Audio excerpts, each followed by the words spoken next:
Smrsku, tak nám přišlo pití. Já nevím, já bych tohle mohla jíst pořád. Můžu natočit ten haul, co jsme koupili. Zamávejte do zrcadla. Právě nám ujíždí vlak. Vendo, ty jsi nastříkal vodu na zeď. Já to vidím.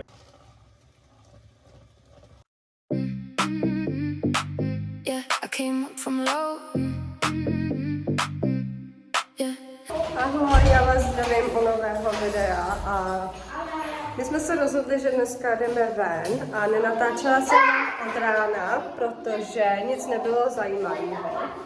No a rozhodli jsme se, že jdeme ven a jdeme si sednout někam na pití a jdeme tady u nás do jednoho parku a vy půjdete s náma. Jaký máš den? Já dneska divnej.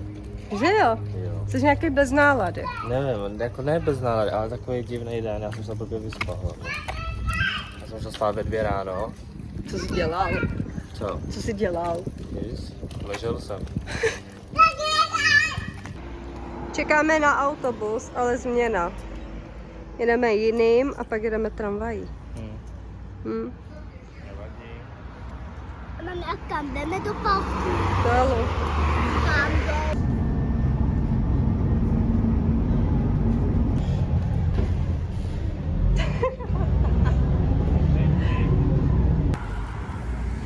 Dobrý. Je teplo, viď? A jdeme ještě na tramvaj. Tady. A už tam čeká. A nevíme, za jak dlouho to jede.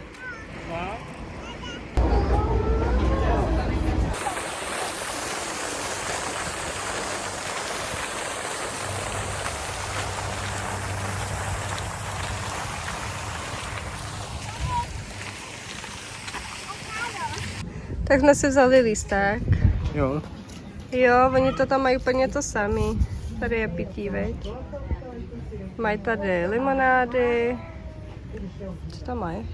Kávu, ledovky, matcha, nealko. Děti si dali zmrzku. Mami, teď to tak nebude. Ne, kytela. To je citron, viď? Jo. A Amelka má taky, jo? Jo, jo. Jahodovou. Dobrý? Dobrý? Kyselý. Hodně. Tak nám přišlo pití. Dali jsme si jahodovou limonádu a Venda si dal nealko pivo. Jsem si ho dával jednou. Jo. Takže se tady No.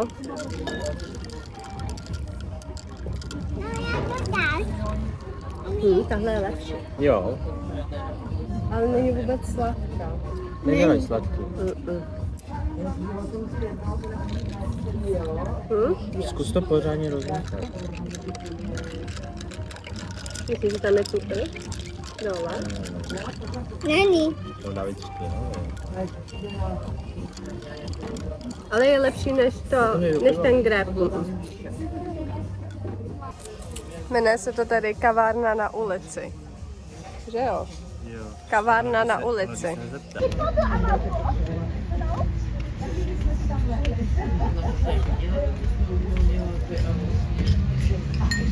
Ten spadne. No. Jsem si dezert ve skleničce s nektarinkama. Fakt dá. Jo, nektarinky tam jsou. Takže kapky do ucha, nařvala, živuješ to. Jak to chutná? No, vylečili jsme ucho kapkama do ucha. To je. Čistý varenky týdy, ale z nemám horečky. Takže mi co to, mluvila normálně, ale horečky. Ten pistáciový byl lepší minule. Skoro Ještě? nikde nebyla, tak Co? jsem hodně nakoupit, jako ale Já nevím, já bych tohle mohla jíst pořád.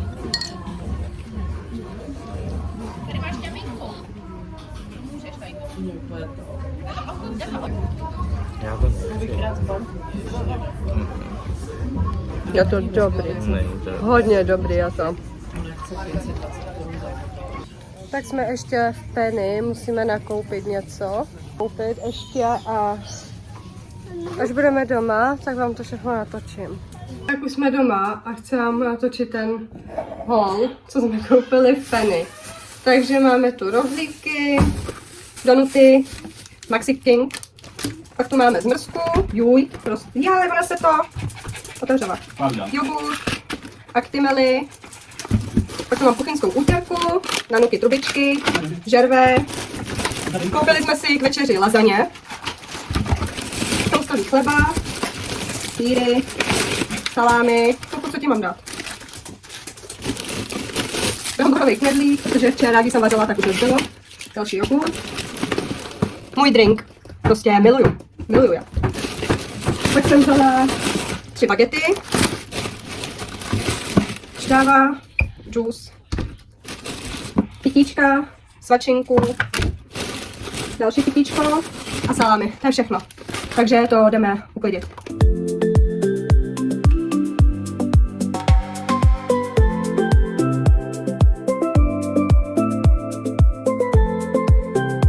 Teď mě čeká uklidit kočárek, jakože fakt uklidit, protože je tady hrozný bordel a potřebuju ho vyčistit.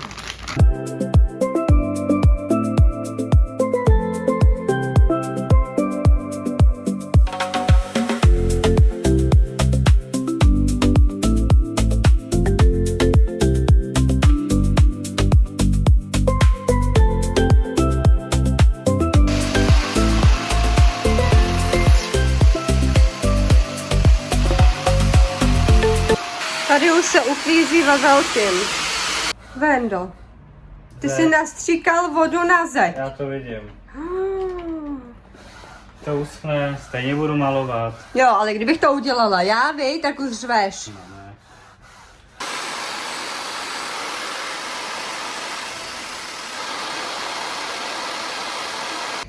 Dobré ráno, je další den a my jsme na nádraží, protože jedeme k doktorovi, já a Venda.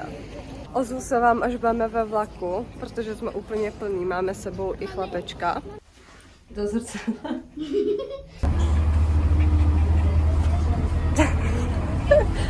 Jdi, ahoj.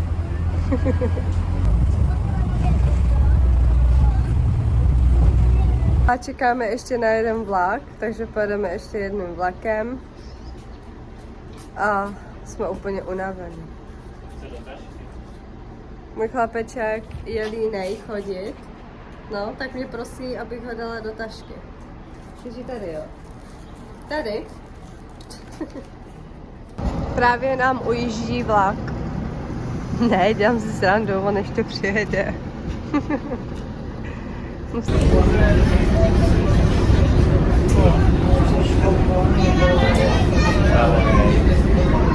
Jsem taky strašně unavená.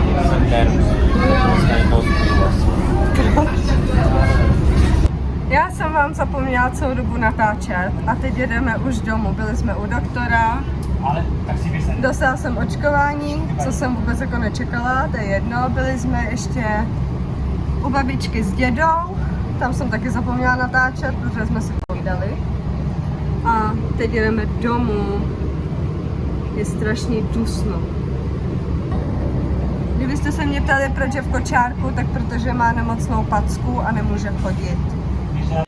Tak jsme dorazili domů, malá ještě spí, usla po cestě a nenatáčela jsem vám ve vlaku vůbec nic, protože bylo hrozně moc lidí a bavili jsme se tam s někým, popovídali jsme si celou cestu. Syn se rozhodl, že chce udělat palačinky, takže jdeme dělat palačinky.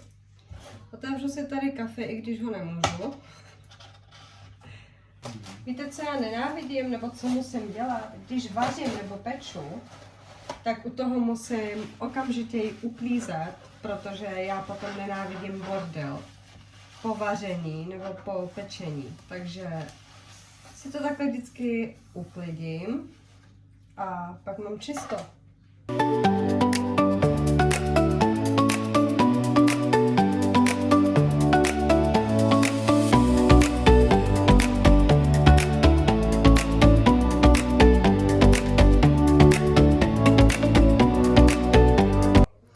Já jsem vám chtěla jenom říct, říct, že ukončuju tenhle vlog, protože už je večer a zítra už nic v plánu nemáme. Doufám, že tenhle vlog se vám aspoň trošičku líbil. Pokud ano, nezapomeňte dát like, odběr a komentář a vidíme se příště.